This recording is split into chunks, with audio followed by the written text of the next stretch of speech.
Um dos trabalhos mais importantes que a igreja pode desenvolver nos dias atuais é a apologética.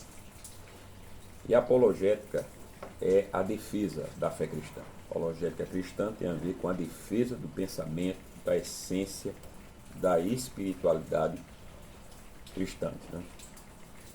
De modo que, quando nós falamos de apologética, dada aí a quantidade de informação, de troca de informação, pensamento e pluralidade, né, de pensar, de posicionamentos que existem hoje, ela nunca foi, ao mesmo tempo, tão importante e tão difícil de se exercer. Por quê? Porque o apologeta, ou apologista, como gosto de chamar alguns, ele precisa se interessar por vários conhecimentos que podem, né, se levantar como desafios à fé cristã. É óbvio que grande parte desses posicionamentos contrários ao pensamento cristão, à fé cristã, à prática cristã, eles surgem dos lugares mais inusitados. A igreja tem percebido que alguns desses lugares inusitados, com o passar do tempo, eles se tornam menos inusitados, né? E, portanto, locais onde nós temos que prestar um pouco mais de atenção. Infelizmente, a grande massa não presta atenção devida, portanto não sabe filtrar os perigos em relação ao pensamento cristão que vem desses lugares, justamente porque para a grande massa ainda são inusitados. Então você tem muita gente sem se aperceber do perigo que, por exemplo, advém do show business, da indústria do entretenimento, da mídia geral, que para muita gente ainda é um veículo, vamos dizer assim, de acesso à informação incriticável, ou seja, quem critica a mídia está errado a priori, porque na cabeça de muita gente a mídia só fala a verdade. Tem a ideia de reportagem de 50 anos atrás. Para muita gente, a mídia só reporta a verdade. Então, quando nós pensamos hoje na indústria do entretenimento, nós vemos como o Ocidente, principalmente, vem sendo bombardeado por ideias que eu posso dizer a vocês que não beiram mais a demência, passaram e muito do ponto da psicopatia. É o caso, né, do filme, talvez, da série mais rentável da história do cinema, que é a série de Avatar, que é dirigida pelo cineasta James Cameron, que muita gente sabe já que é um defensor daquilo que alguns chamam de ecorreligião. E o que é isto? É a ideia de que a natureza é, de fato, sagrada. E a visão de que os seres humanos são o grande problema da natureza. Veja, grosso modo, o pensamento eco-religioso é este. Mas por que James Cameron, que é um adepto, um entusiasta desse tipo de pensamento, ele se torna um psicopata? Sua ação é a de um psicopata, quando ele expressa publicamente o que pensa. Porque ele não consegue perceber mais, não existe na mente desse grande cineasta, talvez, repito, o autor mais rentável da história do cinema, não existe mais a linha que divide, né, a realidade da fantasia demente. Não existe mais na mente dele. Então, o que é que James Cameron propôs agora para a revista Time, uma das mais importantes do mundo, para a qual ele deu uma entrevista? O que é que ele propôs? Ele propôs a viabilidade do plano de um vilão do universo da Marvel, aquela produtora de histórias em quadrinhos e de filmes de heróis. Veja, ele disse que ele concorda com um dos vilões da Marvel, que é um alienígena chamado Thanos. O nome é uma referência, veja, à palavra grega Thanatos, que é morte. E esse vilão, nas histórias em quadrinhos e nos filmes da Marvel, ele tem um único plano. O plano dele, não é, nos filmes, é matar a metade da população do universo para que a outra metade possa sobreviver. Veja, esta ideia ela é baseada em um conceito de um economista inglês chamado Thomas Malthus, no final do século XVIII, que por causa da grande fome que aconteceu na Inglaterra e a escassez dos recursos naturais daquela época, veja que eu estou falando de uma época antes da Revolução Industrial, ele propôs que os pobres não fossem assistidos, que não houvesse uma previdência para ajudar pessoas em situação, vamos dizer, de pobreza, de miséria, que o cuidado com os doentes diminuísse, e uma série de propostas para que houvesse mais mortandade, porque na cabeça de Thomas Malthus, lá em 1798, na cabeça dele, só havia um único modo de salvar a população. Ou seja, para salvar toda a população, era necessário reduzi-la, ou seja, deixar com que pessoas morressem. Ele disse que todos os recursos naturais iriam se esgotar em 200 anos. Porque na cabeça de Thomas Malthus, a população cresce em ritmo geométrico e os recursos naturais em progressão aritmética. Então, a população cresce muito mais do que os recursos naturais. As curvas, elas são totalmente diferentes. Então, a população vai esgotar os recursos naturais. O que ele previu deveria ter acontecido em 1998. Mas o que é que nós vimos no século XX? Nós vimos no século XX o oposto do que Thomas Malthus previu.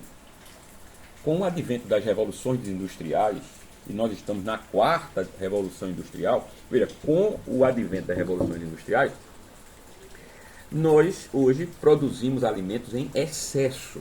O grande problema do mundo, sabe qual é? Veja, não é a escassez de recursos, é a distribuição dos recursos. Ou seja, a concentração de renda, as políticas humanas que tornam as pessoas pobres. Eu não estou falando de capitalismo, não, viu? Eu estou falando são de tiranias, ideias distorcidas de poder, sistemas totalitários. Estou falando de uma série de coisas, tá certo? Que tem muito mais a ver com aqueles que defendem, inclusive, o fim do capitalismo. São nas administrações, nos regimes dessas pessoas, onde a fome é maior. Então você tem o contrário do que esse economista previu. Veja, no início do século XX, houve uma busca, uma reformulação do pensamento de Thomas Malthus. É o chamado neo-malthusianismo. Veja, no neo-malthusianismo do início do século XX, os defensores do pensamento malthusiano revisado defenderam ideias ainda mais radicais. Eles queriam, de fato, que os governos deixassem as pessoas morrerem mesmo. Ou seja, que não houvesse avanço da medicina para que a mortandade aumentasse. Veja, eu não estou falando de pessoas sem instrução. Eu não estou falando de pessoas que nunca entraram na universidade. Estou falando de economistas, de pessoas com diplomas universitários, pessoas que falam e influenciam círculos acadêmicos. Veja, as ideias de Thomas Malthus e dos neo-malthusianos influenciaram governos até hoje, apesar de sistematicamente terem se provado errôneas. E não somente errôneas, são ideias que têm a marca da crueldade. Porque você relegar pessoas à morte, pessoas doentes, pobres, sem recursos, para que outras pessoas possam sobreviver, é você pensar de modo desumano. É desumanizar o homem.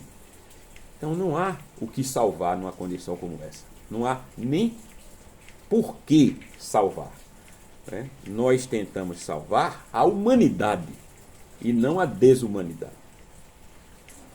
Mas o que me chama a atenção, mais ainda, é o fato de James Cameron, uma das pessoas que hoje mais influencia o mundo através da indústria do entretenimento, do cinema, falar a uma das revistas mais importantes do mundo, a revista Time, que ele acha o plano desse vilão fictício da Marvel, Thanos, de exterminar a metade do universo viável.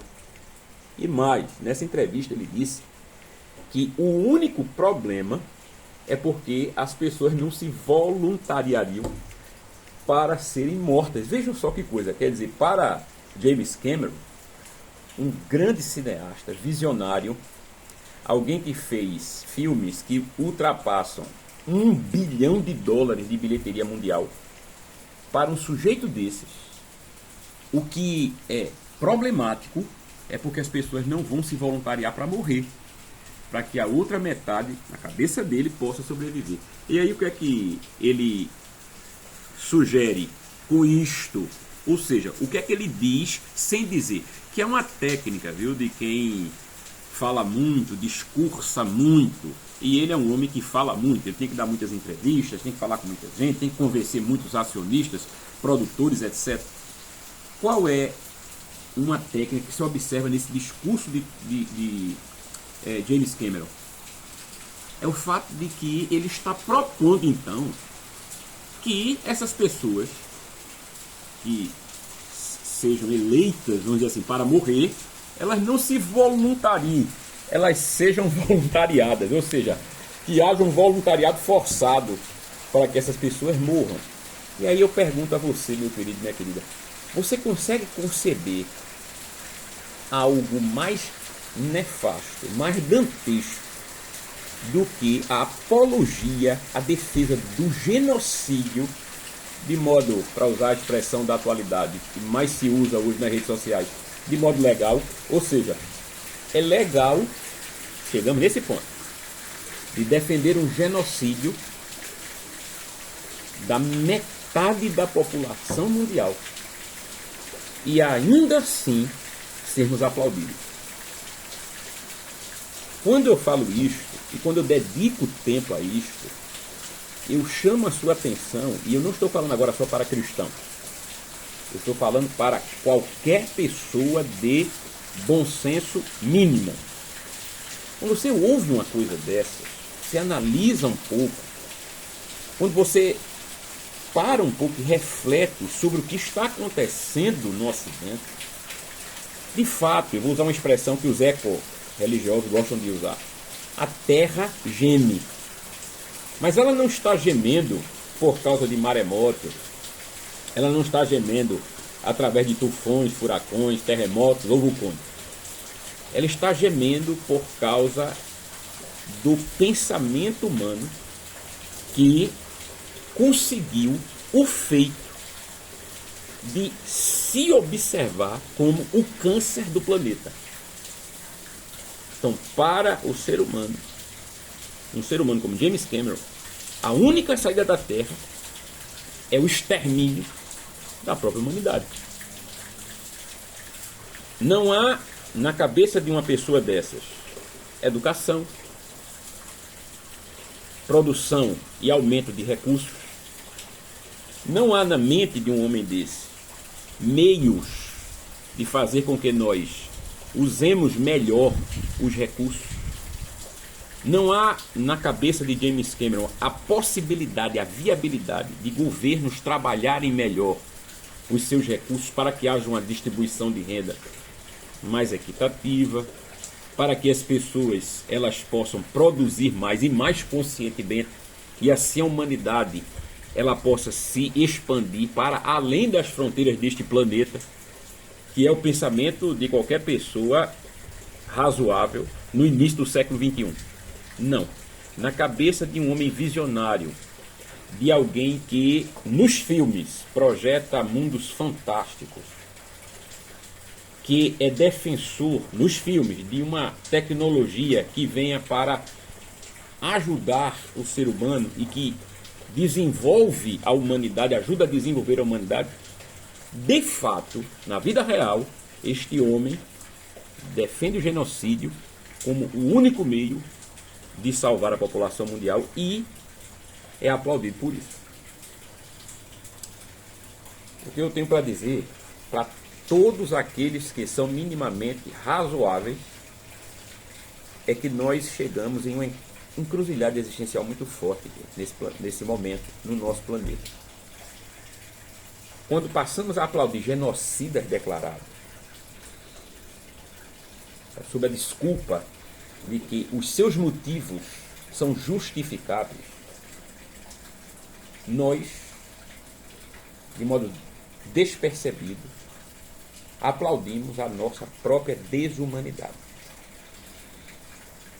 A ideia de uma pessoa feita James Cameron consegue ser ainda pior do que a de Thomas Malthus. Ele conseguiu superar os neo-malthusianos do início do século XX. Eu vou além. A ideia dos nazistas, dos comunistas, extermínios étnicos, de extermínio de populações inteiras por motivos políticos, etc. Esse pensamento desses sistemas nefastos do século XX, eles eram produzidos em meio à guerra e através da guerra. Mas o pensamento de James Cameron consegue superar, em termos de crueldade, para mim, esses outros exemplos que dei, porque ele quer que aconteça um genocídio de modo pacífico. Ele quer que, ora, se não há voluntariado, encaremos isso como um problema. Ora, se é um problema, nós devemos resolver. Se todos enxergam a questão como um problema a ser resolvido, então todos nós vamos dar as mãos para resolver o problema, de um modo ou de outro. Ou seja, desumanizamos-nos mais do que Thomas Malthus, os neo-malthusianos, e os sistemas tirânicos que levaram o mundo a guerras que mataram mais de 100 milhões de pessoas no século XX. Superamos todos esses exemplos malignos da história recente da raça humana para destruirmos a população em nome da ideia louca de salvarmos o restante da população e ainda vamos nos dar um tapinha nas costas como se nós fôssemos aí super gênios. Nós não somos, quando aplaudimos um homem feito James Cameron, super gênios ou super bondosos. Somos indiscutivelmente, quando fazemos isso, quando assentimos, quando aplaudimos um homem como James Cameron, nós não somos nada menos do que super malignos. Essa é a triste realidade em que nós nos encontramos no início do século XXI.